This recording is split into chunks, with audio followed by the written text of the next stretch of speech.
suspect there's a coolant flow problem, whether it be water pump or stuck thermostat or a clog.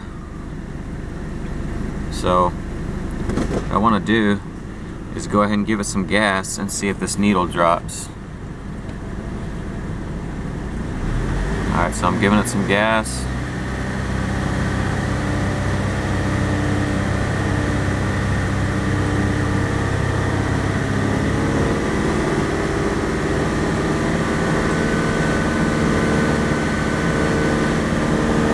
So it does appear to be dropping a little bit.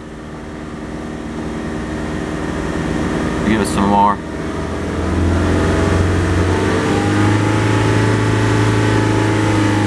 Alright, yeah, you can see the needle fall pretty good. Now, see that needle fall almost instantly? That means we have a coolant flow problem. Basically, at low RPMs or at idle, we're not getting sufficient coolant flow to cool the engine, but whenever you raise the RPM, it's able to push more cooling, cool the engine off quickly. We need to make sure that the thermostat's open and that the water pump is functioning correctly. I have a suspicion that the thermostat's stuck closed, so I'm going to pull it out and test it in a pot of hot water. Anyway, here's the thermostat right here, or the housing. First thing we're going to want to do is make sure the engine's cool. Go ahead and pull the radiator cap.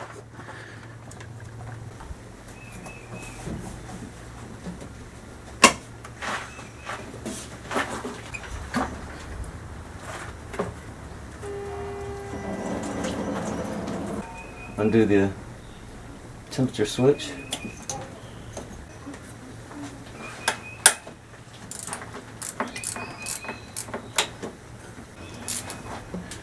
That ground wire is right here. I'm just going to go ahead and get that out of the way.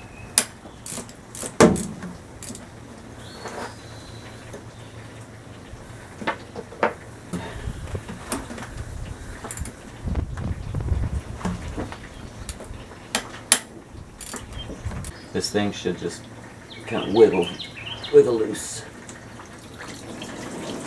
Make sure your catch pan's below.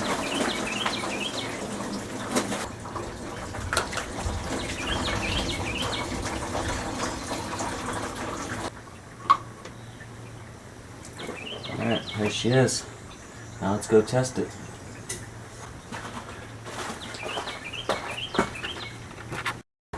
Okay, now that we've verified that the thermostat is in fact opening too late, I'm going to go ahead and install the new one. Now there actually is a specific way that this thermostat goes in. So I've already got the new gasket on it. As you can see,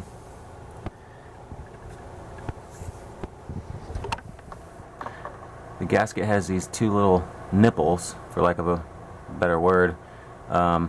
What you're going to want to do is you're going to want to center this little metal piece right here. You want to center that in between those two nipples. And these nipples go down. They're the same way that the spring goes. So face the nipples the same way, same direction that the spring goes. The spring will go inside the engine block. Well, towards the engine rather.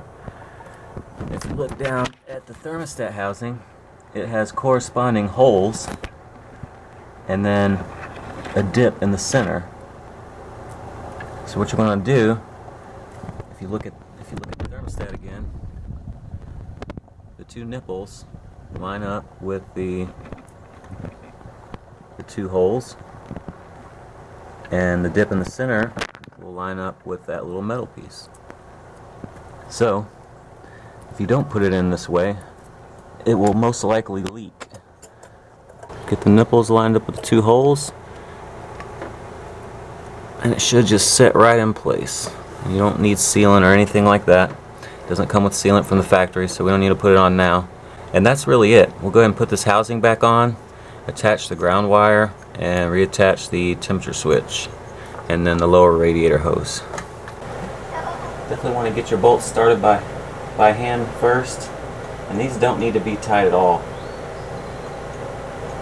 Well, they need to be tight, but you don't want to crank down because you could definitely easily break a bolt or crack the thermostat housing. thermostat. So usually on these 10mm bolts, you can just use a 1/4" ratchet and get it pretty snug. If you have a torque wrench, then yeah, you can torque it. But if you don't have a torque wrench, usually you can just use a 1/4" ratchet and get it snug that way.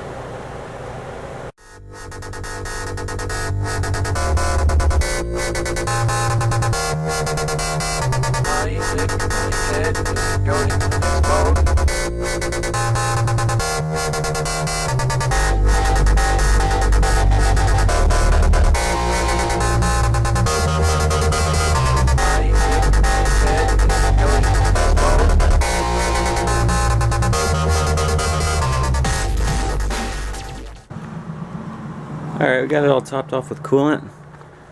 So we're going to check for leaks. I've got the pressure tester on it. It's at about 18 pounds. Look for leaks. So the only thing we touched is the thermostat housing. So obviously you want to check around the hose and the housing itself just to make sure that nothing's leaking.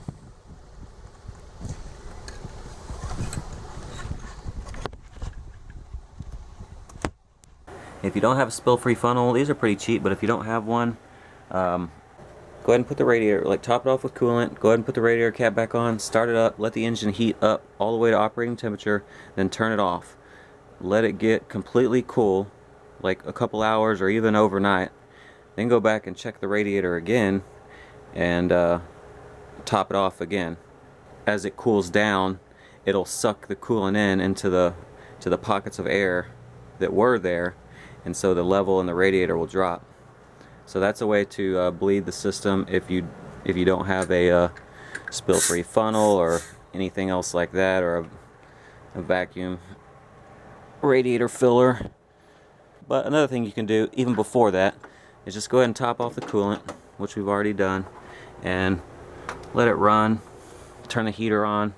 It may bubble out some, but that's okay. Just leave the radiator cap off until it gets up to operating temperature, and just keep topping off the coolant, and that'll get most of the air out. And then, you know, just to be sure, let it cool down overnight, or a few hours at least, with the radiator cap on. So make sure you get it up to operating temperature with the radiator cap on, so long enough so it'll build pressure. Then turn it off, let it cool down completely, and then pull the radiator cap, top off the fluid, and you're good.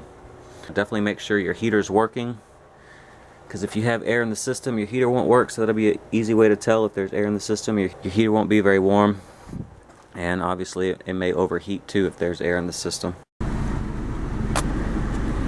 Alright, so I've got it fully warmed up now. We're staying right under the mark, which is where it always should be. If you're starting to overheat at idle, and you notice as soon as you step on the gas or get going, that the temperature starts to drop, usually that'll indicate a coolant flow problem or an airflow problem. In this case, it was coolant flow due to the thermostat not opening as early as it should. Thanks for watching.